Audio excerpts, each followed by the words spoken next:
Buenas tardes y bienvenidos un jueves más a los jueves de Resis de Cirugía. Muchísimas gracias por compartir esta próxima hora con todos nosotros. Les agradecemos vuestra dedicación y le doy la voz a los moderadores para que iniciemos la sesión. Bienvenidos a todos. Muy bien, pues nada, vamos a empezar, si os parece, con esta sesión que trata de un tema que yo creo que es bastante interesante y que también tiene una cierta polémica en su implantación, como es el tratamiento del cáncer del recto mediante el TAT-TME. Y sin más voy a presentaros un poco a la gente que va a participar y como siempre empezaremos por los RESIS, que para esto se llama Resistir, y la principal ponente será la Lorena Sanchón, que es la R5 de la Fundación Altaya, y después nos ayudará como moderadora también la Marta Calvo, que es del Hospital de Galdácano, en Vizcaya. Hoy tenemos un invitado que yo quería presentar con un cariño y además agradecerle el haber aceptado participar porque está un poquito más lejos de lo habitual, que nuestro experto es el doctor Caicedo Marulanda, que nos conecta desde Ontario, en Canadá. Y él es una persona, un referente en toda la cirugía colorectal y concretamente es el líder un poco en Canadá, ¿no?, de toda la introducción de esta técnica, y yo creo que nos va a ayudar a orientar bien este tema y a liberar ciertas dudas. También contamos con el representante del coloprocto de la AEC, con el doctor Gonzalo Martín, bienvenido, que también de alguna manera nos dará sus indicaciones y también su manera de ver este tratamiento, y un servidor que soy el doctor Collera y que yo soy de moderador y que soy el cirujano jefe de servicio también de aquí de la Fundación Altaya. Pues sin más empezamos, si os parece, con la presentación. Lorena. Muy bien. Bueno, buenas tardes. Yo soy Lorena Sanchón, soy residente, como ha comentado el doctor Collera, soy la residente de quinto año del Hospital de Altaya. Primero de todo, quería agradecer al doctor Caicedo su ayuda y colaboración para realizar esta sesión. También a la AEC por brindarnos este espacio y sobre todo a mi hospital, Fundación Altaya. Los residentes de nuestro hospital estamos muy orgullosos de haber formado parte de esto desde el principio, cuando éramos un poquito residentes, éramos solo nosotros y luego un hospital más. Y ver que esto va creciendo, pues gracias a la implicación de nuestros tutores, del doctor Gómez, de la doctora Farré y de nuestro jefe, pues estamos viendo que esto va para adelante, estamos muy orgullosos. Primero de todo, me gustaría si pudiese lanzar la pregunta de si se realizan sus centros TATME, para ver un poco en qué situación nos encontramos con los oyentes de hoy. Comparto los resultados. Vale, más o menos está dividido a la mitad no realizan el TATME porque no tienen los medios, aunque no dicen que no esté indicado, y la mitad que sí que lo realizan. Pues vamos a ver un poquito más sobre esta técnica. Este es el índice que vamos a seguir, está dividido en 3 bloques. Primero de todo vamos a hablar un poquito en general de la neoplasia de recto, luego centrándonos más en el TATME y por último de los resultados. La intención de esta sesión, como empezó el jueves de Resis, es que sea para todos los residentes. Entonces será una sesión que espero que entiendan los R1 y que pueda ser útil para los R5 y pueda ser del agrado de todos. Para empezar con la anatomía del recto, el recto es la parte distal del aparato digestivo y está localizado en la pelvis. El recto pélvico mide unos 12 centímetros y el canal anal mide unos 3 centímetros y contiene los esfínteres. Sus relaciones anatómicas son muy importantes, sobre todo durante la cirugía, para evitar lesiones. En la cara posterior se relaciona con el sacro, con las raíces nerviosas S2, S3, S4 y con los nervios hipogástricos simpáticos. En las caras laterales con las arterias rectales medias, y en la cara anterior en los hombres con la vejiga, vesículas seminales y próstata, y en las mujeres con la vagina y con la cara posterior del clítoris. La separación entre el recto y la esfera urogenital es la fascia de non-biliaris.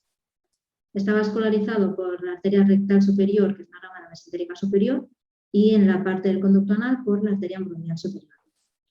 Y es muy importante en la anatomía del recto tener en cuenta el mesorrecto, que es el tejido linfograso que rodea al recto en su parte posterior y lateral, y por la que discurre la vascularización tanto sanguínea como linfática.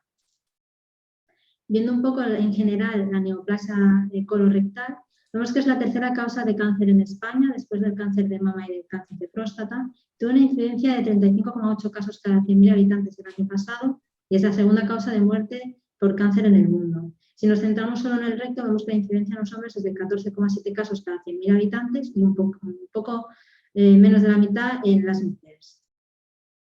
La clasificación de la neoplasia de recto habitualmente se hace por resonancia magnética y se clasifica según la clasificación TNM, como la mayoría de neoplasias.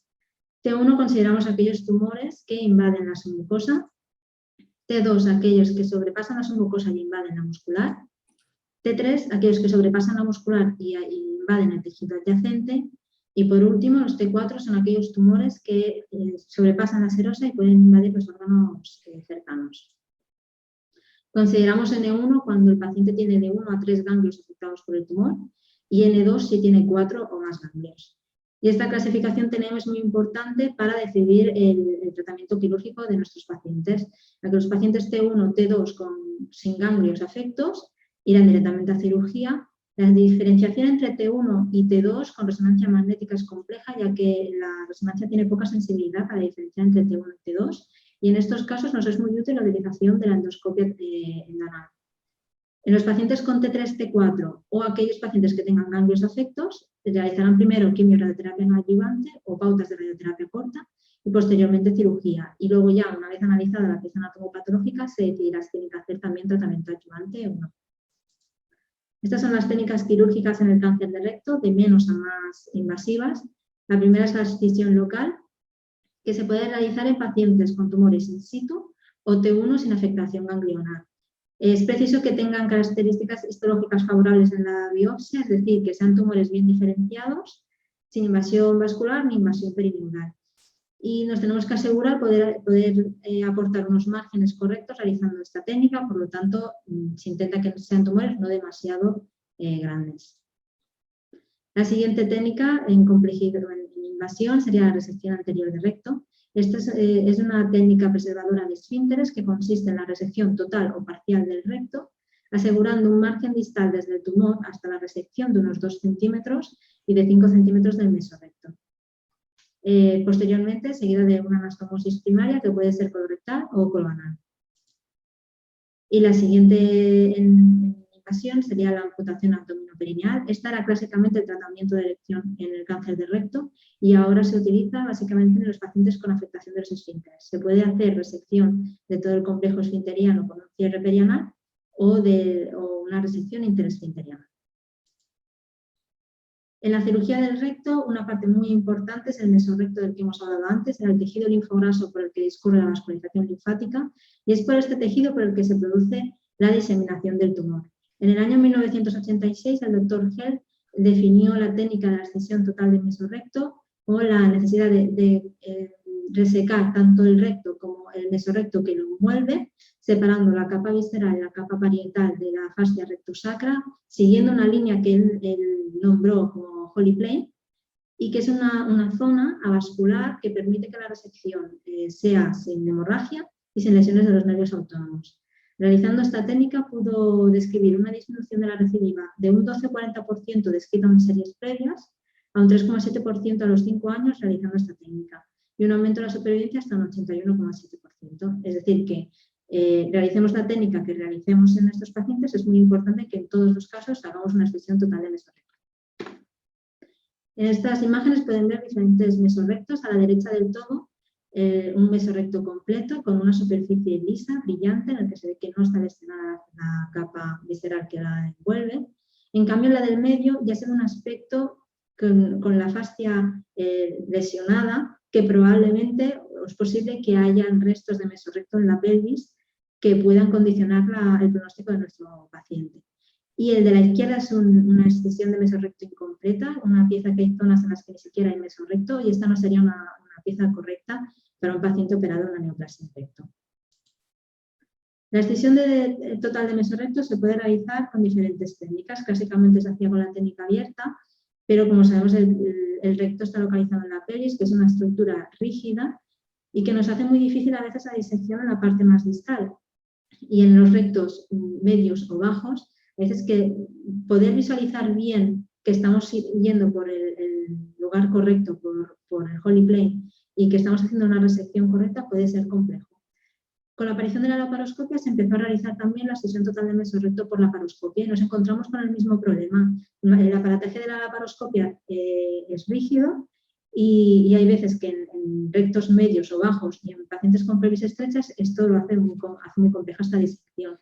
Y también tenemos el problema de que desde la parte abdominal no vemos dónde está el tumor dentro del recto. El tumor está marcado habitualmente, pero nos podemos encontrar que la sección que hagamos desde la parte abdominal esté o demasiado lejos del tumor y estemos dando un margen demasiado amplio y resecando demasiado recto, o al revés, que nos estemos haciendo piezas con márgenes distales demasiado escasos y que esto podría condicionar a la larga tener que hacer una amputación abdominoperineal en estos pacientes.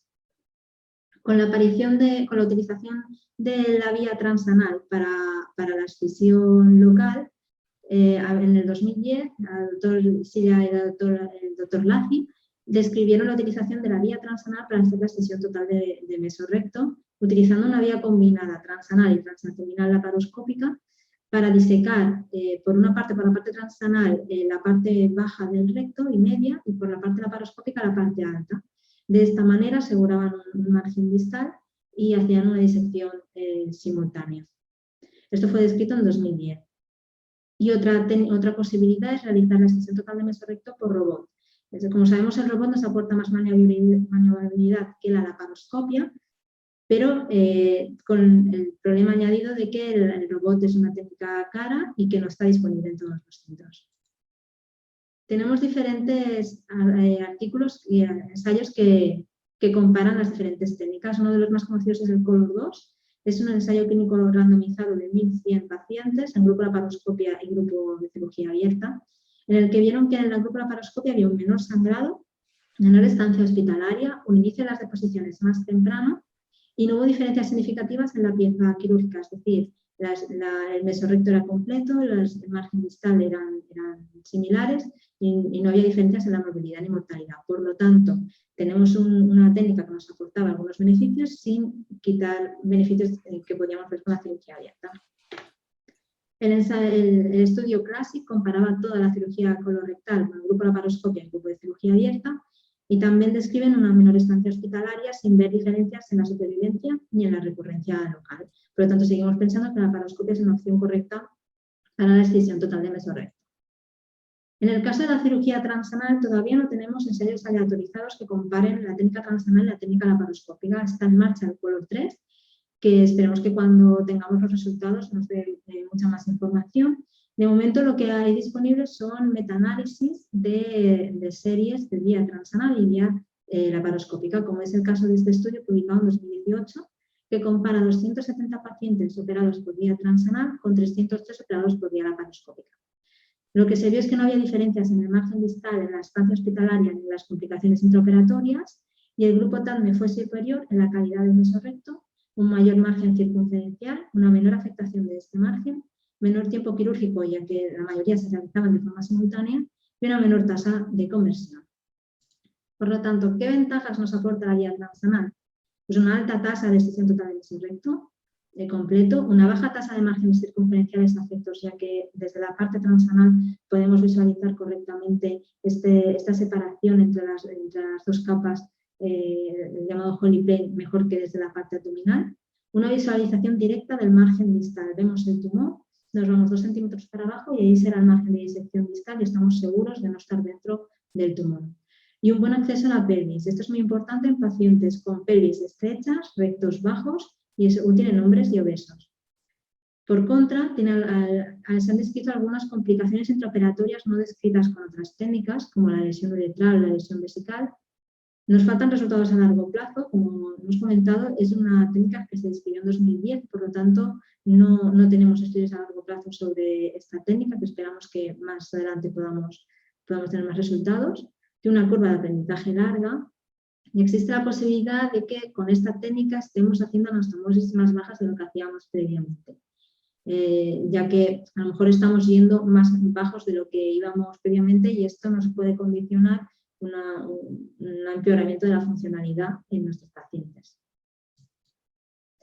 Ahora, si pudiesen lanzar el segundo bloque de preguntas Y mientras los participantes pueden ir contestando, me gustaría saber la opinión del doctor Caicedo sobre las diferentes vías de abordaje de la extensión total de mesorrecto. Estaba en mudo. Gracias, Lorena. Sí, ya. Bueno, yo lo iba a mencionar un poco más adelante, pero aprovecho ya que me haces la pregunta para decirte que las diferentes vías de abordaje son herramientas. El TATI-MI, el robot, la cirugía abierta, la cirugía laparoscópica son herramientas y como tal deben ser utilizadas. Una herramienta no hace a un buen cirujano, es el buen cirujano quien escoge cuál herramienta debe utilizarse. En el pasado yo solo estaba haciendo laparoscopia y cirugía TATI-MI. Ahora que estoy en este centro, en este hospital en Queens, llevo un año aquí y es el lugar con el nivel el volumen más alto de cirugía robótica de Canadá y me ha permitido entonces entrenarme en el robot y hacer el robot. Pero lo que sí me he dado cuenta es que no todos los pacientes son candidatos para robot, no todos los pacientes son candidatos para cirugía TATI-MI, no todos los pacientes son candidatos para cirugía laparoscópica. Yo creo que en lo que tú mostraste en la última diapositiva, lo que sí está claro es que hemos ido refinando las indicaciones para cada una de esas herramientas. Ya no hacemos TATI-MI para tumores tan altos como los hacíamos antes, por las razones que tú mencionaste. Entonces, hay que saber escoger, creo yo, cuál es la mejor herramienta para cada paciente. Muchas gracias. No sé si tenemos ya las respuestas. La mayoría, para un tercio medio bajo, harían una vía laparoscópica. La mayoría con anastomosis mecánica terminal. El TATME lo indicarían en cirugías en neoplasias tercio medio y bajo. Y lo más frecuente es hacer los equipos en cirugía simultánea. Bueno, sigamos con la cirugía, ya centrándonos en la vía transanal. Me gustaría enseñarles un vídeo. Este es un vídeo realizado en nuestro centro por el doctor Gabriel Díaz del Bobo, al que le agradecemos que nos haya cedido el vídeo para poderlo enseñar hoy.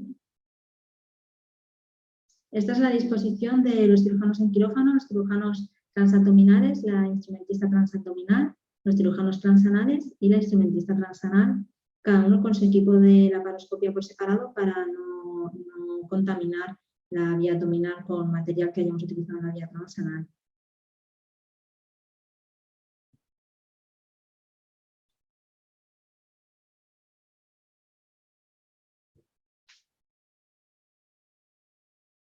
El dispositivo que nosotros utilizamos tanto para el TAMIS como para la vía transanal es el separador non-star y el dispositivo HealthPort, del que disponemos de dos medidas para rectos más bajos o rectos medios. Y en el caso de que la medida de este dispositivo no sea el que necesitamos un punto intermedio, podemos retirar un poquito el dispositivo con una gasa ayudándonos a mantener el dispositivo en su sitio y mantener el neumorrecto. Hasta hacer esta es la colocación de los trocars. Un trócar para la óptica en la parte superior. Nosotros utilizamos una óptica del 0 o 3D. Y dos trocas en la parte inferior para material de laparoscopia.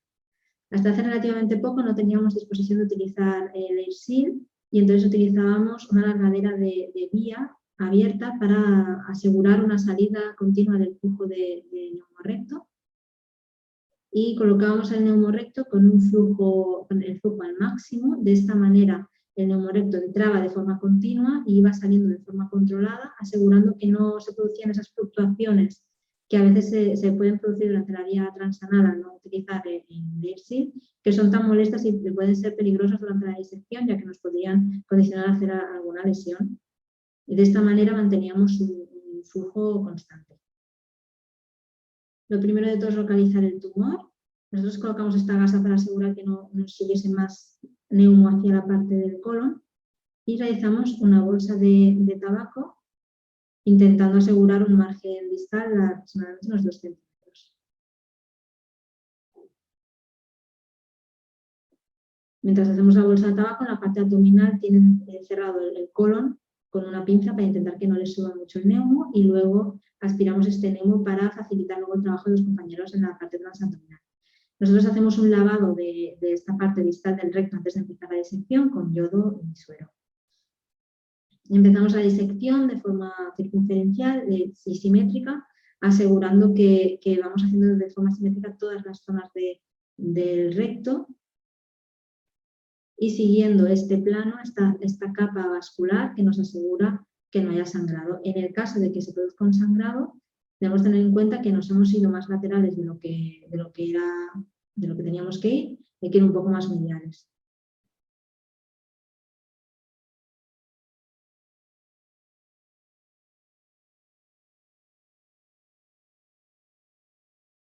Esto es importante sobre todo en la parte posterior, ya que es muy fácil entrar dentro de la fascia sacra y producir un sangrado que nos dificultará mucho la cirugía. Y tenemos que ir avanzando progresivamente hasta llegar a contactar con la vía transabdominal. Mientras hacemos el tiempo transanal, en la parte abdominal han seccionado la mesentérica inferior y han decolado el colon han disecado la parte del recto alto hasta contactar con la parte transanal. Es en esta parte que contactamos con la parte transanal en el que nos podemos ayudar los dos equipos, de manera que lo que ven mejor desde la parte transanal completan la disección desde la parte transanal y lo que se ve mejor de la parte transabdominal la completan de la parte transabdominal. Posteriormente hacemos una bolsa de tabaco para realizar la anastomosis. Habitualmente nosotros realizamos la anastomosis mecánica, excepto en los casos de tener que realizar anastomosis ultra bajas o anastomosis coronal manual. Esta bolsa de tabaco no la cerramos completamente, ya que en nuestro centro normalmente no hacemos incisiones de asistencia para extraer la pieza, sino que la extraemos por vía transanal.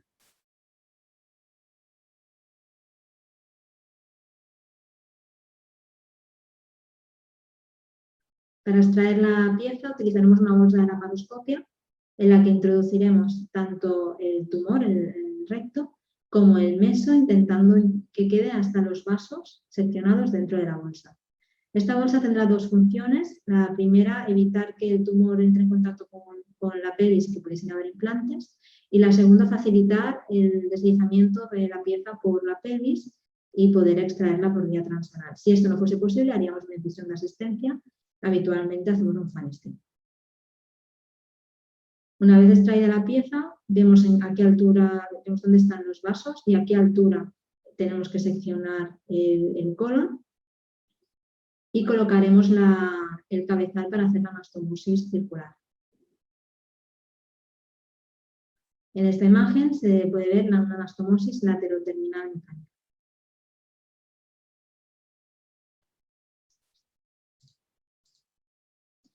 Entonces, si esta técnica nos aporta unos beneficios en la pieza quirúrgica y no vemos que tengamos peores resultados, ¿por qué esta técnica no es la que se está utilizando y por qué hablamos de posibles controversias con la cirugía transanal? Bueno, como sabemos, es una cirugía relativamente nueva y han habido algunos resultados que pueden ser un poco contradictorios y que nos pueden hacer dudar sobre las indicaciones de esta técnica, como es, por ejemplo, la moratoria publicada en Noruega en 2018, en el que describen que dentro de 2015 a diciembre de 2017 en Noruega realizaron 110 TARME. De estos, a los 11 meses de seguimiento, vieron 10 casos de recidiva de recurrencia temprana multifocal, en un patrón que no se había visto hasta el momento en cirugía del recto. En ese mismo periodo vieron una tasa de recurrencias comparado con otras técnicas mucho más baja. En la vía transanal un 9,5% y en otras técnicas 3,4%. Y esto les hizo decidir dejar de realizar la técnica, hacer una auditoría y entonces decidir cuál era el paso a seguir. Esta es la auditoría que presentaron posteriormente, en el que analizaron 157 TARME realizados en 7 hospitales, 3 de los cuales abandonaron la técnica después de 5 procedimientos, es decir, que solo 4 de ellos realmente realizaron más procedimientos de TARME. Aunque realmente el de mayor volumen fue uno, aunque no, en este artículo no especifican cuántos casos hicieron en cada uno de estos hospitales. Vieron una tasa de recidiva local de un 7,6%, 8 de los cuales fueron multifocales, comparado con un 2,4% en otras técnicas en el mismo periodo de tiempo en Noruega. Y esto lo relacionan también con una tasa de fuga de anastomosis muy alta, de un 8,4%, comparada con un 4,5% en otras técnicas. Y describen que probablemente pueda ser de algún fallo durante la técnica, de una lesión inadvertida del recto, que pueda condicionar estos dos resultados. Posteriormente, en 2019, se publicó este artículo en Noruega contra Holanda. ¿Por qué Noruega contra Holanda? Pues porque en Holanda publicaron también sus resultados y lo que describen son unos resultados muy distintos a los vistos en Noruega. Con 159 pacientes operados vía TACME, la tasa de recurrencia a los 3 años fue de un 2% y del 5% a los 5 años, comparado con un 7,5% en 11 meses, que veíamos en Noruega. Y la supervivencia libre de enfermedad a los 5 años fue del 81%. Estos resultados son bastante similares a los que vimos en el estudio Color 2 del grupo abierto y laparoscópico. Entonces, ¿por qué hay estas diferencias? ¿Qué ocurrió en Noruega? Bueno, uno de los motivos que dan en este artículo es que en Holanda todos los casos se centralizaron en un solo hospital. En cambio, en Noruega ya hemos visto que se operaban en 4 hospitales distintos y uno de ellos era el de mayor volumen. Y si vemos la tasa de recurrencia en los hospitales de bajo volumen con los de mayor volumen, hay una diferencia muy importante. Un 2,8% en los de alto volumen de cirugía transanal, comparado con un 8,9% en los de menor volumen. Además, para tener más información nos falta saber sobre la calidad de la pieza quirúrgica. No sabemos qué porcentaje de estos pacientes tenían una excisión de hemoseo recto completa o si habían márgenes circunferenciales afectos. Entonces, ¿qué nos tenemos que creer? ¿Lo que ocurrió en Noruega es lo que nos puede pasar también en España? ¿O nosotros somos como Holanda y estamos trabajando? O sea, hay más estudios que están en marcha y todavía no están publicados y en esos podemos tener más información. A raíz de todo esto, en Canadá se publicó un consenso. Tenemos la suerte de tener al doctor Caicedo, que son de los que lo publicaron y que posteriormente nos dará su opinión. En este consenso se reunieron 19 cirujanos de los 8 centros de mayor volumen de cáncer rectal en Canadá, con una experiencia con más de 700 TACME. Y lo que decidieron es que para poder realizar la cirugía transanal con seguridad, lo que se recomienda es que los TACME se realicen en centros con experiencia en cáncer rectal, que mínimo hagan 25 casos de cáncer rectal al año y que los pacientes deben presentarse en un comité para discutir la idoneidad de la técnica, si es necesario hacerlo por vía transanal o si tal vez ese paciente se beneficia de otra técnica. El TACME debe realizarse por cirujanos con experiencia, tanto en la técnica transanal como previamente en la cirugía mínimamente invasiva. Antes de realizar la cirugía transanal se debería realizar un entrenamiento formal, ya sean cursos en cadáveres o estancias formativas en centros de alta especialización en la cirugía transanal. Y también se recomienda la supervisión de un cirujano experto en TACME al empezar a realizar la técnica en un hospital. También se recomienda seleccionar a los pacientes. Los que mayor beneficio obtienen de la cirugía transanal son los pacientes con rectos medios bajos, hombres y obesos. No quiere decir que el resto de pacientes no se les pueda realizar la técnica transanal, pero estos son los que obtienen un beneficio mayor. Y muy importante recoger los datos de los pacientes intervenidos vía TACME, ya que nos permite hacer tanto auditorías internas como ocurrió en Noruega, como participar en registros nacionales e internacionales para poder globalizar el conocimiento sobre esta técnica y tener más información. En la línea de hacer auditorías y evaluar nuestros resultados, publicaron este estudio de cohortes de estos 8 hospitales con mayor volumen de cáncer rectal en Canadá, con 608 pacientes, en el que vieron una recidiva local de un 3,6%, y una supervivencia libre de enfermedad a los 36 meses de un 96%. Estos son resultados que se parecen más a los obtenidos en Holanda y a los vistos en otras técnicas. Entonces, si puede lanzar el segundo bloque de preguntas. Y en este momento me gustaría saber, el doctor Caicedo, si nos podría explicar él este consenso que realizaron en Canadá.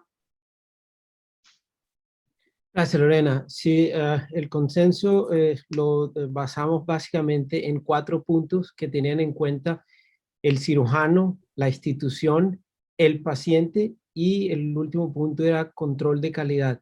Tú mencionaste que decíamos que 25 cánceres de recto al año.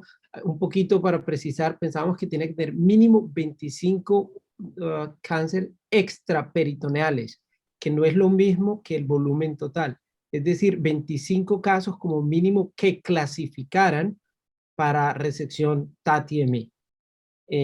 Basados en eso y basados en la evidencia que demuestra que el volumen está asociado a los resultados, dimos esas diferentes recomendaciones. Y fuimos muy claros también en la transparencia, es decir, decirle a los pacientes cuál es el nivel de evidencia que existe al respecto. En algunos sitios esto puede ser considerado todavía experimental o no, aunque creo que hay suficiente literatura en este momento para decir que es una técnica que tiene seguridad, pero hay que decirle a los pacientes las posibilidades de diferentes complicaciones, por ejemplo, las lesiones uretrales que nunca se ven con resecciones anteriores bajas por vía laparoscópica o por vía abierta o por vía robótica. Y si me permites un pequeño comentario acerca de la controversia entre Holanda y Noruega.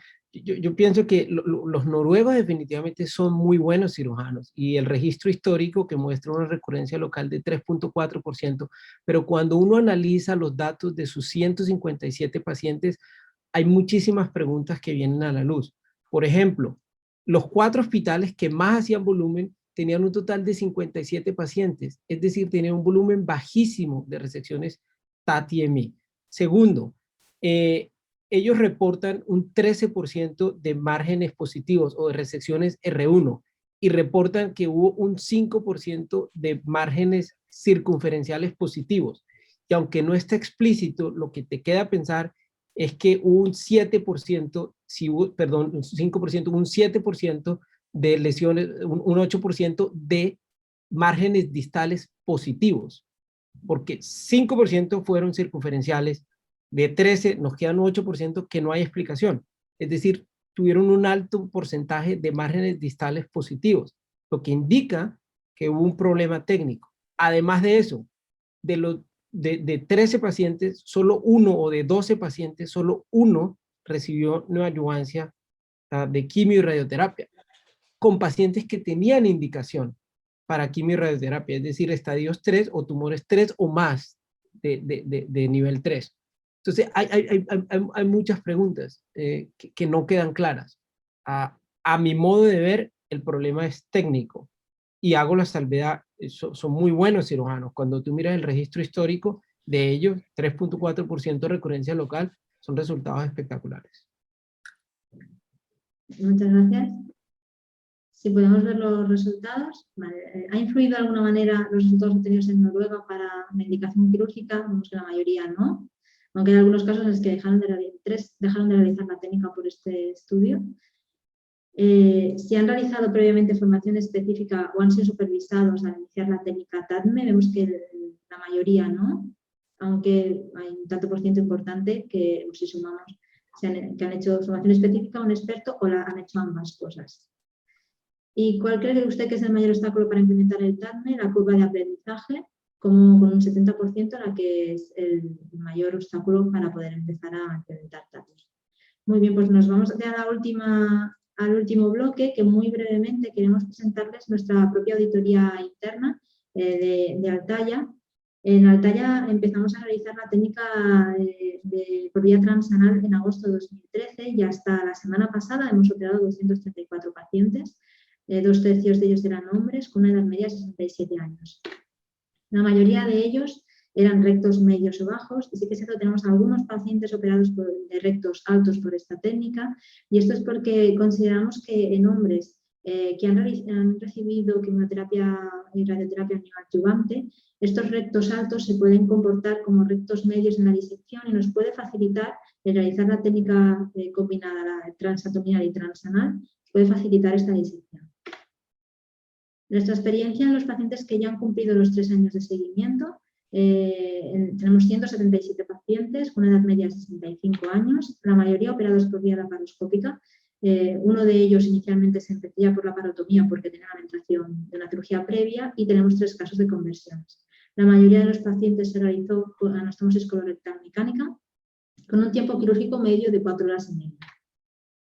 En las complicaciones, la altura de la anastomosis es de aproximadamente unos 4 centímetros de media, y las complicaciones durante el ingreso tenemos un 24% de complicaciones, la mayoría infecciones de la herida quirúrgica, o hilo paralítico que se resolvió sin necesitar nutrición parenteral. Mirando la pieza quirúrgica vemos que la calidad del mesorrecto es completo del 85% y tenemos 2 casos de margen circunferencial afecto y un caso de margen distal afecto. El tiempo libre de enfermedad es de media de 3,46 años, aunque tenemos la primera paciente que se operó lleva más de 6 años de seguimiento libre de enfermedad. Tenemos 19 casos de recidiva, 3 de ellas locales y una supervivencia global del 85%. Comparados nuestros resultados con los que hemos visto en otros estudios, como por ejemplo el Color 2, en los resultados publicados a 3 años, en nuestra serie de los 3 años tenemos una tasa recidiva local del 2,1% y una supervivencia del 85,8%, y en la serie, en los pacientes que ya han cumplido 5 años de seguimiento, una tasa recidiva local del 3,2% y de supervivencia a supervivencia a 5 años de un 80,6%. Así como resumen, es fundamental realizar una excisión total de mesorrecto completa para poder garantizar un buen pronóstico a nuestros enfermos y una mejor supervivencia. El TANM es una cirugía segura realizada por cirujanos con experiencia en cáncer de recto y bien entrenados. Los resultados oncológicos a medio plazo son equivalentes a la cirugía abierta y a la cirugía laparoscópica, pero es necesario seguir evaluando a nuestros pacientes, seguir mirando nuestros resultados para poder tener más conocimientos sobre la técnica y tomar las decisiones en el futuro. Muchas gracias. Muy bien, Lorena, la presentación. Y hacemos unas preguntas de filiación, que hacemos siempre para ver quién es la gente que nos está escuchando, que os agradeceríamos enormemente para ir programando las próximas reuniones de Resis Cirugía y ya que se están preparando para el año que viene. Perfecto, pues venga, Antonio, si nos querías hacer unos comentarios aparte de los que has ido haciendo durante la presentación. Sí, muchas gracias. Primero, pues quiero, ya que no hubo la oportunidad antes, aprovechar para agradecerle la invitación y felicitar a Lorena. Creo que ha hecho una muy buena presentación sobre el tema, muy concisa, pero muy clara. Creo que nos queda de manera muy gráfica representado lo que es la técnica. Más adelante de pronto te hago un par de preguntas sobre el video y quiero darle las gracias a Carlos y a Pablo por tenerme en cuenta para esto y creo que realmente es un privilegio. Yo tenía más de dos o tres filminas que quería presentar y compartir con ustedes. No voy a hablar específicamente de nada técnico porque creo que ya Lorena ha hecho un excelente trabajo al respecto, pero lo que les quería decir es, está muy claro para todos que el cáncer de recto es supremamente complejo. Este es un algoritmo que lo único que muestra es como un algoritmo de cáncer temprano de recto. Y este es para un cáncer localmente avanzado. Hay que tomar muchísimas decisiones. La época en la que el cirujano era el llanero solitario, era el cowboy y decidía todo, y yo voy a hacer esto, y voy a hacer esta cuestión, y era el único que manejaba las cosas, ya no está ahí. Ya lo que necesitamos es definitivamente un equipo disciplinario, y necesitamos, pues, esta es una que me pareció delicada, sobre todo en un país como el de ustedes, que son los maestros del fútbol, pero saber cuál es el mejor, no sé cuál sea, las puse en un orden indiferente. Esto es un ranking del año pasado que muestra, bueno, el mejor equipo supuestamente no está en España, pero no me meto en esta discusión porque puede ser un poco sensible, pero se necesita tener el mejor equipo para manejar el cáncer de recto, lo cual me lleva a mí a dar una opinión y que creo que va más y más hacia esto. El cáncer de recto debe ser manejado de forma centralizada, donde está el equipo, donde está la institución, donde están los recursos para tomar todas estas decisiones. ¿Qué pasa con el TATIMI? El TATIMI resulta siendo solamente eso, una herramienta. Si ustedes quieren medir algo, yo creo que ninguna de estas dos herramientas o cortar algo les va a servir. Pero si uno quiere cortar algo, pues una de estas tres, y habrá que decidir cuál es la mejor dependiendo del material. Y como dicen aquí, un tonto con una herramienta sigue siendo un tonto. Uno puede ser el mejor o el peor cirujano del mundo y aunque tenga acceso al robot, eso no lo va a volver a uno el mejor cirujano, aunque si uno no se sabe los planos, si uno no sabe cuál es el plano mesorrectal, si uno no sabe identificar los diferentes landmarks y saber las indicaciones de cirugía. nosotros existimos y la razón de ser de lo que hacemos es por y para los pacientes. De nada sirve tener pacientes lesionados y con daños y después de 50 cirugías, bueno, ya ahora sí sé. Y hablando de 50, hay varios papers que muestran lo difícil que es establecer la curva de aprendizaje de TATI-M. Entonces yo quisiera de pronto invitarlo y sobre todo aprovechando que hay residentes que sean muy sensibles ante esto. Yo sé que siempre ha habido un gran entusiasmo de lo cool, de lo nuevo. Claro que hay que hacerlo y hay que abrazar las nuevas tecnologías. Pero tengan cuidado, esta no es una cirugía de YouTube, esta no es una cirugía de vi una, hice una, enseñé una. O sea, esto es más o menos como no trate esto en la casa. Y abracemos la tecnología, abracemos las técnicas nuevas, pero implementémoslas de manera segura, de manera sensible y siempre, siempre preocupados por nuestros pacientes. Muy bien, gracias Antonio por estas puntualizaciones. Y pasamos a Gonzalo. ¿Nos explicas un poquito también tu visión sobre el tema antes de pasar al coloquio?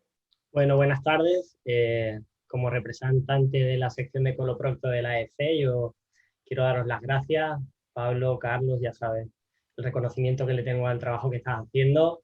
Dar la enhorabuena a la doctora Sanchón, porque me parece que ha hecho, como el doctor Caicedo, una exposición magnífica, muy centrada y muy interesante.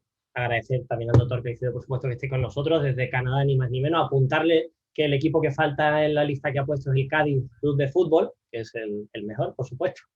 Aparte de la sociedad, quieres decir. y nada, brevemente, cuatro o cinco reflexiones, ¿no? que ya habéis marcado los dos excelentemente, la verdad. Pero bueno, son las que un poco durante la última semana he ido yo recogiendo. Yo creo que es de ley hacer mención a que el primer TATME de Down Swap fue realizado en el año 2009, hace pues más de 10 años ya, ¿no? En España, en Barcelona concretamente, por el equipo del doctor Antonio Lazi. Es de ley reconocer a los pioneros. Junto a la doctora Pat Sila, llegada desde Nueva York, desde Monte Sinaí. Y bueno, desde entonces parece que asociado, como decía al principio, el doctor Collera, asociado en algunos puntos a controversia, sus indicaciones y su técnica ha cambiado muchísimo, ¿no? Hoy día, como efectivamente también ha dicho la doctora Sanchón, estamos esperando, ¿no?, evidencia de nivel 1, fundamentalmente de dos estudios randomizados, que son el Color 3, que compara la vía laparoscópica con la vía TATME en el recto medio inferior, cuyo endpoint primario es la afectación del margen circunferencial, y el TALAR Trial, que me parece que no lo ha nombrado, si no me equivoco, donde el endpoint primario aquí es la supervivencia, ¿no?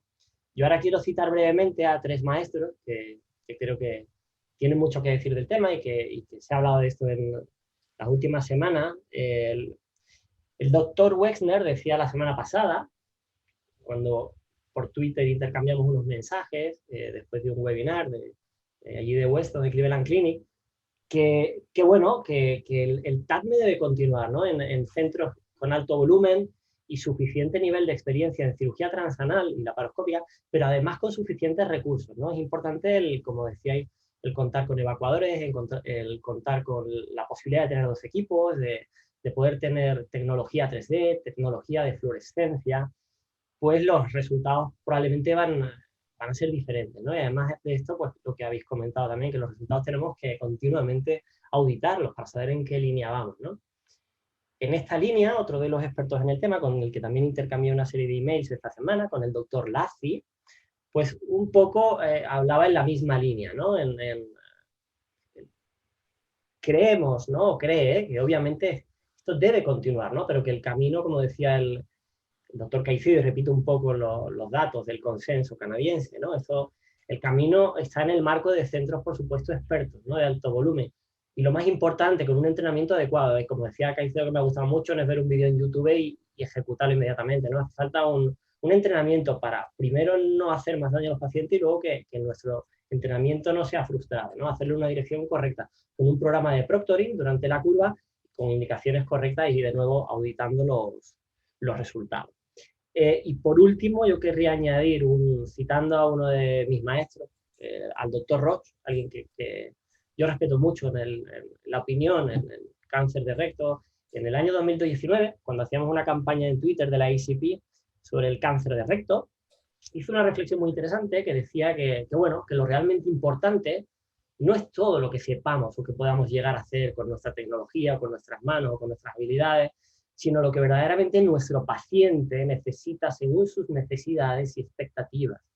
Y para ello, pues por supuesto, se deben dominar diversos recursos técnicos, como ha dicho el doctor Caicedo, y más aún si uno quiere ser un experto en la materia, pero sin perder de vista lo más importante, ¿no? La calidad de vida del paciente.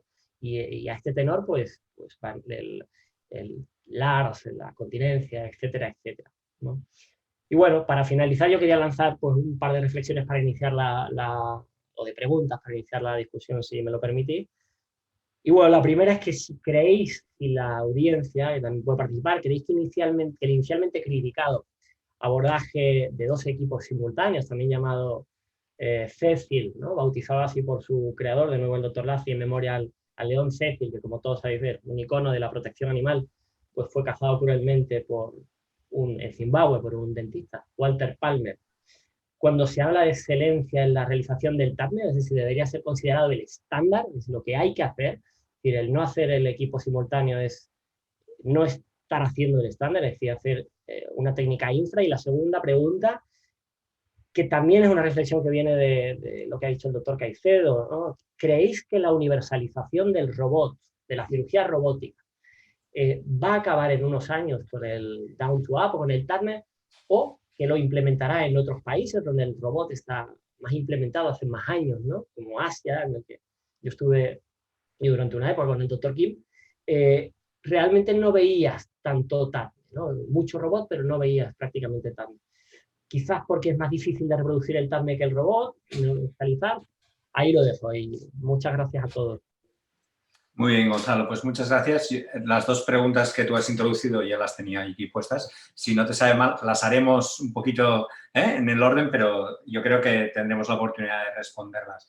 Si os parece, ahora que entramos y tenemos aquí, intentemos hacerlo lo más dinámico posible. Como siempre, entre yo y Marta haremos un poco, intercalaremos alguna pregunta que yo tengo apuntada y con las de la audiencia que controla Marta, ¿vale? Si os parece, haremos el orden primero que responda Lorena, que para algo es su presentación y también tiene que dar su opinión.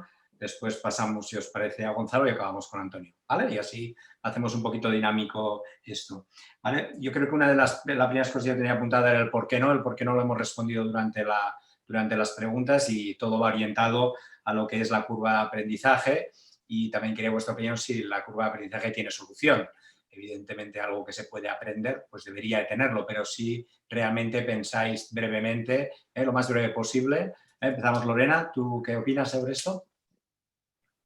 Yo opino que la curva de aprendizaje, todas las técnicas tienen una curva de aprendizaje, y igual que nos formamos en otras técnicas y tal vez nos cuesta menos llegar al punto de poderlo realizar desde residentes, pues con la técnica transanal acabará pasando lo mismo, que lo importante es formarse bien y que la persona con la que aprendas esté a tu lado enseñándote, y cuando tú empieces a realizarlo también estés bien mentorizado, y que así superaremos la curva de aprendizaje como en el resto de técnicas.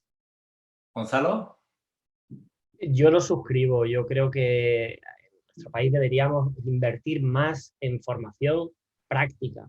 Nos da la sensación a las nuevas generaciones que vienen, da la sensación de que invertimos muchos recursos, y aquí hago un guiño a la AFE, invertimos demasiados recursos en cuestiones teóricas, y te deberíamos invertir un poco más, o al menos equiparar en cuestiones prácticas, en formar, en hacer cursos estructurados que fueran obligatorios, que estuvieran subvencionados. Los RESI les cuesta mucho el poder pagar o desplazarse o irse a otro sitio, y cada vez está siendo más difícil porque cada vez la industria nos da menos posibilidades. Entonces, yo creo que se impone que cada vez esto tenga más fuerza, ¿no? Como decía el doctor Caicedo, como hablábamos de programas estructurados a nivel nacional y subvencionados, que estén al alcance de todos, es fundamental. Un poco más tipo la formación inglesa, ¿no? Que es muy reglada, ¿no? En todo el sistema National Health Service. Antonio. Bueno, yo estoy de acuerdo que la curva es muy compleja, es muy difícil y es muy larga, y para unos es más que otros. También estoy de acuerdo que debiese haber un sistema en el cual no es solamente ir al curso y hacer el curso y empezar a hacerlo, eh, pero creo que no debiera quedarse en ese curso porque creo que se necesita asistencia. Yo no sé, la curva de aprendizaje, los primeros 50, 60 casos son muy difíciles, sufre uno mucho, son muy complejos.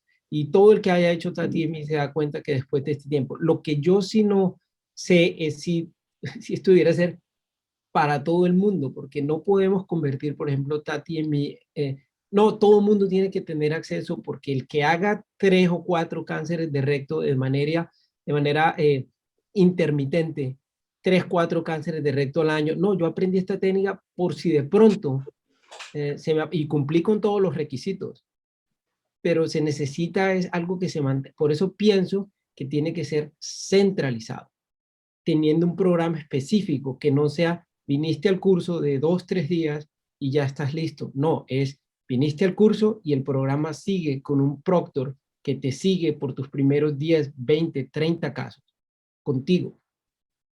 Y eso, como lo dijo Gonzalo, necesita recursos. Pero pienso que tiene que ser en nichos específicos. Sí, es un poco las dos cosas, ¿no? Sumar el volumen con el aprendizaje, el proctoring de una manera reglada. Marta, ¿alguna pregunta que tengas de la audiencia? Sí, tenemos varias ya. A ver, la primera, Miguel Ángel Piña pregunta, ¿cuál es su consideración del uso de la técnica abordaje sagital posterior, técnica de Alberto Peña, en este tipo de tumores? Esta se lo vamos a hacer a Antonio directamente. Bueno, es que el doctor Peña era un cirujano pediatra mexicano muy conocido, o sea, creo que no, o sea, muy interesante, pero no creo que nadie haya pensado en eso antes. Yo no he pensado en eso. Pero... Yo tampoco. ¿Nos haces otra, Marta, tú? Sí, esta iba un poco a pillar, creo yo. Ya. Bueno, la siguiente, Juan Marcelo, desde Ecuador, pregunta a ver si realizáis ileostomía de protección en los casos de TATME. ¿Lorena? Perdón. En nuestra serie tenemos un 78% de ileostomía de protección. Aunque no está exenta de tener comorbilidades, pueden dar complicaciones, sobre todo de alto débito, pero intentamos cerrarlas en los 2 primeros meses después de la cirugía, pero sí que tenemos un alto porcentaje de ileostomía de protección. ¿Gonzalo? Sí. Las indicaciones de la ileostomía hoy día, es decir, el TATME es un paralelismo. Pelvis radiada, estimación muy baja, pacientes con factores de riesgo para que haya una discencia, proteínas... Los mismos que en la cirugía. Es la propia... Antonio, ¿alguna aportación? Sí, que yo creo que la indicación de la ileostomía no la da el abordaje, sino lo da la cirugía, ya sea abierta, sea laparoscópica, ya sea cerrada, perdón, TATIEMI, lo da es qué se hizo. Ahora vamos un poco a la pregunta, ya un poquito más cosas de la técnica. Si os parece, yo creo que en el tema de la indicación o el espacio que puede tener esta técnica está bastante claro que es tercio medio inferior, obeso y hombre. De aquí nos podemos salir más o menos, pero creo que es en donde podría, la parte que es indicación independientemente de cómo abordamos técnicamente esa situación, pero yo creo que aquí tampoco hay una gran discusión, ¿no? En el tercio alto, pues realmente estamos discutiendo si se han de irradiar, si no se han de irradiar, pero aquí yo creo que normalmente no parece que tenga un espacio, excepto en situaciones muy concretas. Volvemos a lo que comentaba Gonzalo, 1 o 2 equipos. Lorena. En nuestro centro habitualmente 2 equipos. Ya está montado que todos los martes tenemos preparado por si es necesario 2 equipos y dos equipos de instrumentistas también. Gonzalo. Yo creo que ese es el estándar, pero desgraciadamente siempre eso no se puede conseguir. Es decir, una cosa es muy bonito cuando hablamos de esto, cuando lo decimos en los congresos y demás, pero siempre sabemos que no es posible, porque coordinar los 2 equipos, coordinar las 2 torres, que no te haya quitado el urólogo una de la de 3D, que... Entonces, no es siempre tan sencillo. Yo creo que en el mundo ideal ese tiene que ser el estándar, y en los centros, como decía el doctor Caicedo, en los que esta técnica se debe centralizar, eso habría que asegurarlo. En esa línea iba mi pregunta, ¿no? Es decir, ya no es solo la capacidad técnica del cirujano de poder hacerlo y que tenga experiencia, sino son también sus recursos técnicos. Entonces, no sé hasta qué punto, y esa era la pregunta que yo lanzaba al aire, no sé hasta qué punto, si no tengo la capacidad de tener 2 torres, la capacidad de tener un evacuador de humo en condiciones, la capacidad de tener tecnología 3D, eso hace que sea un factor limitante, ¿no? Ahí es donde tengo yo mis dudas. Me inclino a pensar más a que sí. ¿Antonio? Yo estoy de acuerdo con Gonzalo, yo también me inclino a pensar que sí. Ahora, yo hice los primeros 120, 130 solo, sin el otro equipo, pero me inclino a pensar como Gonzalo lo explicó, 2 equipos, 2 cabezas, 2 abordajes van a ser de pronto más que un solo individuo. Yo aquí me voy a permitir el lujo de matizar alguna cosa o decir algo, porque yo sí soy un creyente en el tema de los dobles equipos. Evidentemente, las estructuras, las instituciones, todo cambia, pero yo creo que esto tiene que formar parte de esa formación, de ese proctoring, y aquí tiene que participar enfermería, todo el quirófano en sí, y yo creo que es un beneficio porque seguramente esto acorta el tiempo y todos sabemos que esto es una cirugía larga y la parte más importante, que es cuando anastomosamos, es al final. Y muchas veces, ¿no?, ese final es el final del cambio de enfermería, hablando de nuestra sanidad pública, sobre todo el mediodía. Yo creo que es importante, o esto puede ayudar a tratar mejor la patología en sí, como es el cáncer de recto. Marta, ¿alguna de la audiencia? Sí, nos preguntan a ver si existe algún centro específico de entrenamiento en España para TADME o algún curso y dónde se podrían formar en este procedimiento. Gonzalo, desde la AECP, ¿qué te parece? Bueno, me parece que los que más conocidos, ¿no? Hospital Clínic, Hospital de Valdecilla, también sé que en Madrid la conjunción de varios hospitales hacen también un curso interesante de formación. Básicamente esos son los más conocidos, ¿eh? Aunque, bueno, por supuesto que hay más equipos en el país con alto volumen y con buenos resultados, ¿no? Pero estos son los más frecuentes. Quizás el Hospital Clínic por ser un poco los primeros, ¿no?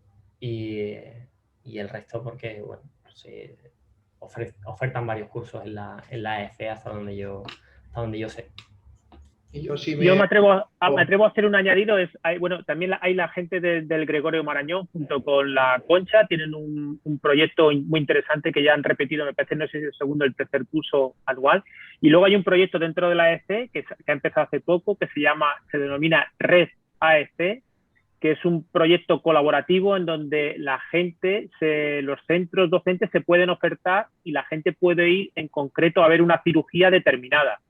Yo estoy hablando de cualquier cosa de la cirugía general, pero uno de los apartados es la opción de poder que un centro oferte, vamos a hacer un TADME el 25 de junio y la gente se puede apuntar a través de esa plataforma. Lo digo para que se animen, es un proyecto de la Asociación Española de Cirujanos que se llama RES-AS. Sí, nosotros también en Manresa hemos hecho varias veces un poco con el mismo sistema y también ayudamos. Yo mañana voy a leer y a echarles una mano y bueno, yo creo que a veces ¿no?, relación tú a tú también puede ayudar a que la gente, ¿no?, transmitir un poco la experiencia. Antonio, en Canadá, ¿esto está estructurado de alguna manera o la formación?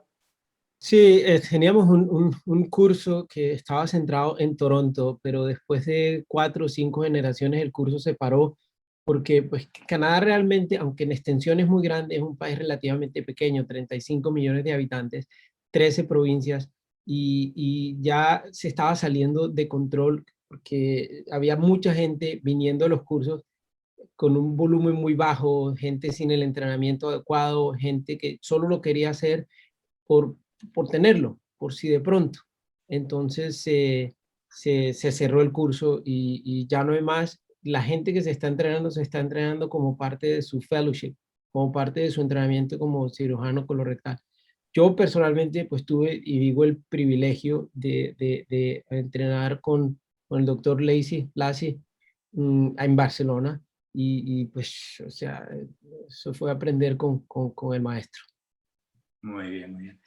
Bueno, ahora coger papel y boli porque las preguntas tienen que ser, las respuestas de técnica tienen que ser breves, os dejamos decir cosas, pero sería 1, ángulo esplénico si no siempre, 2, tipo de anastomosis, vamos a hablar del tercio medio, mecánica, no vamos a hablar de la coloanal manual, que, bueno, pues si es manual es porque no hay espacio y la vamos a hacer con puntos sueltos, ¿no? Y si es mecánica en el tercio medio, cómo es, lateroterminal, término lateral, tipo de pistola, y a ver si estas 3 cosas las podemos responder todas a la vez. Lorena. El ángulo esplénico, si no es necesario y el colon baja sin tensión hasta el punto de la anastomosis, no es necesario liberarlo, pero si hay alguna duda de que haya tensión, pues mejor liberarlo y asegurar que la anastomosis no tenga tensión. Respecto a la anastomosis, si hacerla lateroterminal o término-terminal, creo que es la elección del cirujano. En toda la revisión que he hecho no he visto ninguno que diga ningún estudio que diga que una de las dos sea superior a la otra, y creo que estas son preferencias del cirujano principalmente.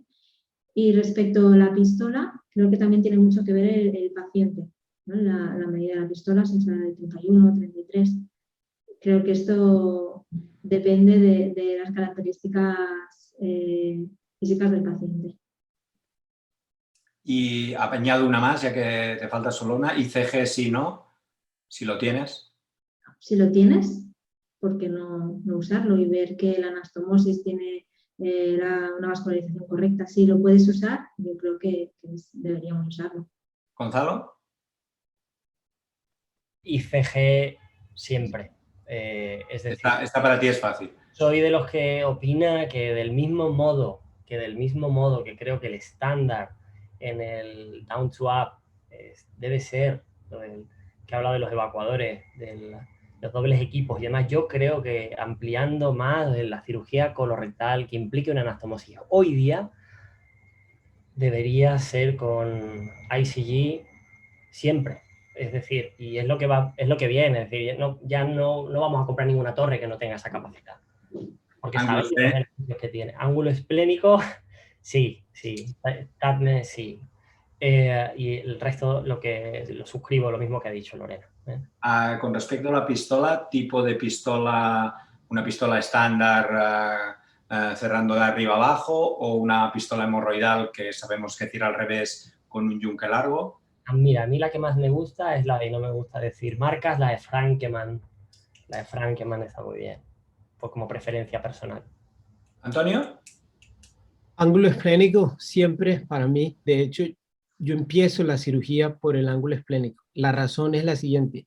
Ya cuando estoy al final de la cirugía, no me dio, pero ya estás cansado, ya empiezas a comprometer cosas y decir, bueno, no, yo creo que sí alcanza. Dejemos, no, sí, estira un poquito. No, hazlo del principio y no tienes problemas. La segunda, verde de idiocianina, como Gonzalo lo dijo, yo creo que siempre, creo que es parte de eso, y a ello le agregaría la división intracorpórea de los vasos, es decir, no cuando sacas el espécimen, sino desde arriba, cuando lo ves claramente. El tipo de anastomosis, mi preferencia, látero-terminal, siempre que la puede hacer, es mi preferencia, hacerla siempre látero-lateral, creo que incluso llega más abajo y creo que me da un poquito, no sé, de forma anecdótica, mejor función. Y la otra pregunta era, ¿cuál? El tipo de pistola, si una pistola estándar de arriba abajo o una con un yunque largo tipo hemorroidal. Listo, la más grande que puedo utilizar. Si puedo utilizar la de tipo hemorroidal, que son 33 milímetros, la uso como mi estándar primero. Si no puedo con esa, voy bajando. ¿Te da la sensación, aprovecho, de que esta pistola al tener, se come más tejido, hace que la anastomosis sea más baja? Puede ser, pero yo pienso que tiene menos chance de hacer una estructura, una estenosis. Una estenosis. Creo que tiene menos chance de hacer una estenosis. Uh-huh. Y por esa razón yo prefiero utilizarla mientras más grande, mejor. Perfecto. Marta, ¿alguna de la audiencia? Sí, a ver, Pregunta Juan Carlos Pastor. Dice, una de las características de la técnica es la creación de anastomosis más bajas. ¿Creéis que puede condicionar la aplicación de esta técnica consecuencias funcionales en estas anastomosis? Yo creo que los resultados funcionales es una de las cosas que ahora tenemos que mirar en la cirugía transanal. Creo que tenemos que tener muy en cuenta no solo el tipo de tumor, si es un recto bajo, si son hombres y obesos, sino también el paciente. Si son pacientes que ya de entrada tienen una mala funcionalidad, hacerles una cirugía transanal, hacerles una anastomosis que puede ser baja o ultra baja, podemos condicionar una funcionalidad y una calidad de vida a este paciente muy mala. Y esto es algo que les tenemos que informar y que a lo mejor informarles de que no, aunque nosotros queramos hacerles una anastomosis ultra baja porque podemos hacerla, a lo mejor para ese paciente no es eso. Y creo que sí que tenemos que es algo que tenemos que mirar en el futuro.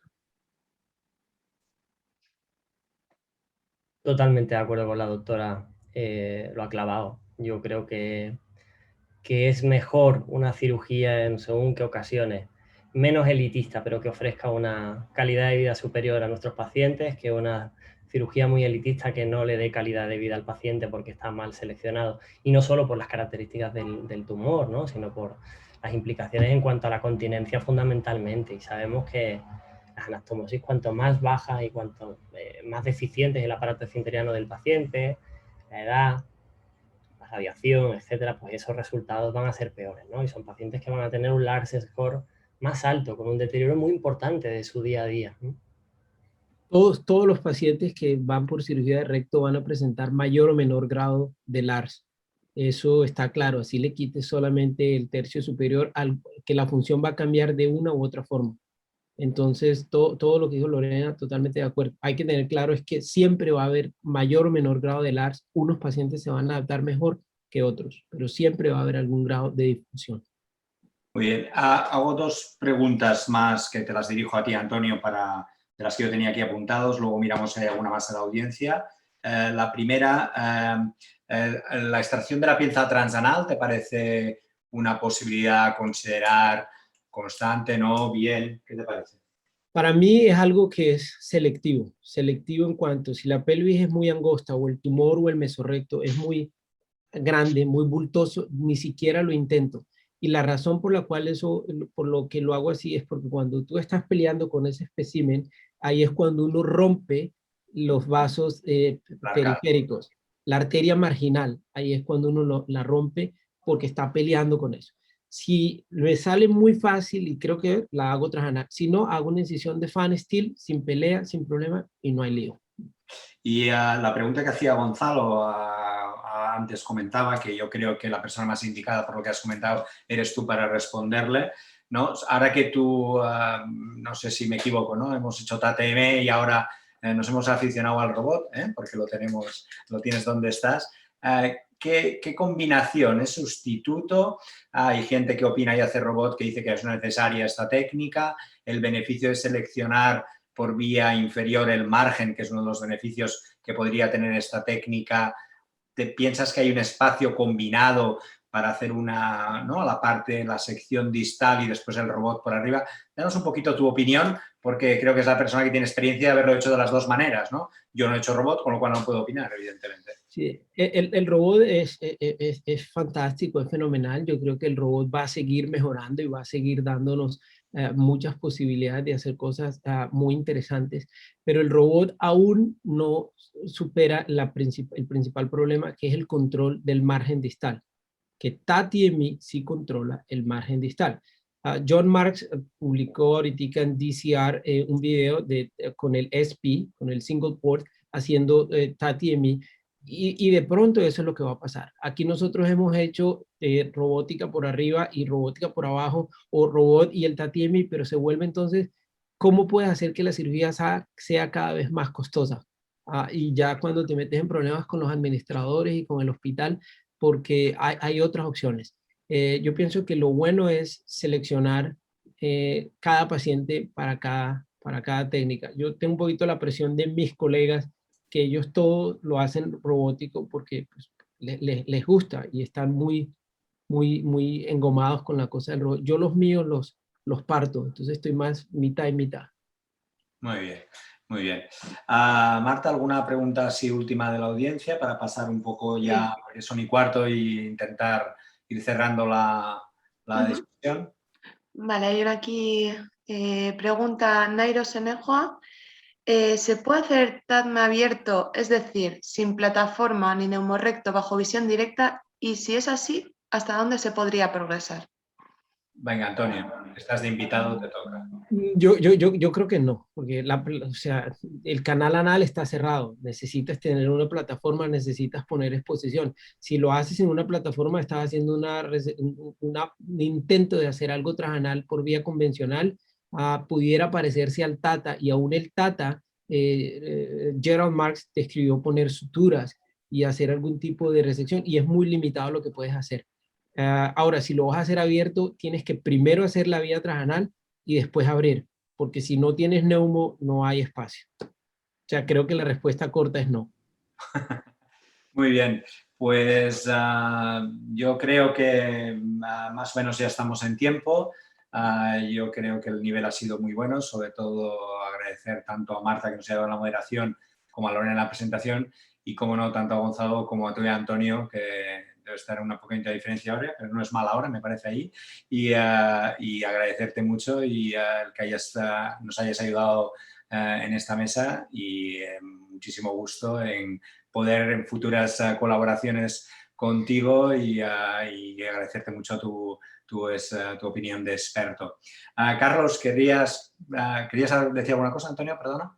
No, quería darle las gracias a ustedes. Para mí es un absoluto privilegio y un placer, y creo que la iniciativa de hacer esto para los residentes es fenomenal y debiese ser copiado por más centros. O sea, darle una clase a todos los residentes de todo el país es para aplaudir. Te ayudamos a hacerlo en Canadá cuando quieras. Nosotros ya tenemos...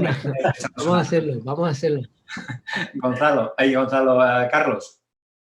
Hola, bueno, yo que me ha costado mantenerme callado y tenía muchas preguntas para haceros. Ya otro día con un café acabaremos de discutir del tema. Agradeceros a todos por estar hoy con nosotros, por haber dispuesto mucho de vuestro tiempo para preparar la reunión, por estar ahora, como siempre, con la mejor buena fe del mundo. Gracias. Os comparto una cosa que está relacionada con lo que hemos hablado hoy. Os he pasado un link por el chat a todos los que estáis conectados. Y hoy, como a manera de primicia, por llamarlo de alguna forma, os queremos pedir vuestro apoyo, no solamente con la respuesta de esta encuesta, sino también con la difusión de la misma, que empezará casualmente a partir de hoy. Hemos desarrollado una encuesta sobre el uso de ostomías derivativas, que había varias preguntas en el chat sobre cuándo ileostomía, por qué ileostomía, y una serie de otras más relacionadas a técnicas alrededor de la cirugía del recto, pero no preguntando de lo que habitualmente hacemos, es centrándonos en el recto, sino todo lo que va alrededor. Todo esto es el equipo que estamos trabajando en esta encuesta. Podéis pillar el código QR que está aquí para responderla, o el link que os he dejado en el chat. Empezaremos a hacer difusión, intentaremos que llegue a través de todas las sociedades científicas a todos los que hacemos cirugía colorectal. Después de haber diseñado la encuesta, la hemos hecho pasar entre todos por 3 rondas de Delphi para depurarla lo más posible, reducir el número de preguntas y que la información que obtengamos sea lo más relevante posible. Y nada, os agradezco de antemano todo vuestro apoyo respondiendo a la encuesta y ayudándonos a compartirla con todos vuestros compañeros que no han podido estar hoy presentes. Pues nada más. Agradecer nuevamente a todos los que estáis al otro lado de la pantalla, los que habéis compartido esta hora y pico con nosotros. Especialmente agradecer a la doctora Lorena Sanchón y al doctor Caicedo por su presencia. Y nada más, cerramos la sesión. Muchísimas gracias a todos por vuestra participación. Hasta luego. Hasta luego. Gracias. Gracias. Hasta luego. Para el próximo webinar, la encuesta de cuál es el mejor equipo de fútbol. Bueno, eso no tiene color, el doctor Caicedo ha abierto una lata, este año gana el Atlético de Madrid, con lo cual ya está todo dicho. Gracias. No está en España, ese equipo no está en España. Hasta luego. Hasta luego. Adiós.